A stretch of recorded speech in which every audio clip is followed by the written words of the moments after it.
વાગરા તાલુકાના સારણ ગામના main road ઉપર કાદવ અને કીચડ છવાતા વાહન ચાલકો માટે મુસાફરી જોખમી બની ગઈ છે।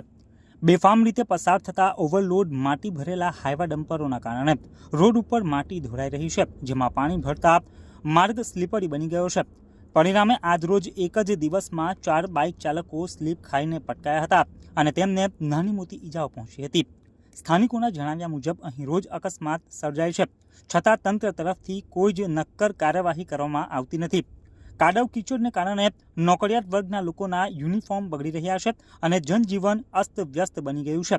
લોકો તાત્કાલિક રોડ સાફ કરવા અને ઓવરલોડ ડમ્પર ઉપર કડક કાર્યવાહી કરવાની માંગ ઉઠાવી રહ્યા છે।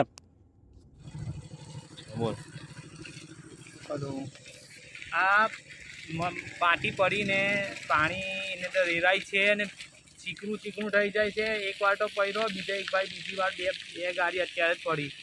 તો આવું ના કરો, આ સહી કરી દો, આ બીજાને તકલીફ ના થાય। આ તકલીફ મતલબ પડે છે, મને વાગેલું છે, જો આ હાથ પર વાગેલું છે, બધા કપડાં ખરાબ થઈ ગયા છે। આ કંપની પર જવું કેવી રીતે? એટલે જે હોય એ કમ્પ્લીટ વ્યવસ્થિત રાખો, આ વસ્તુને થોડું ધ્યાન આપો।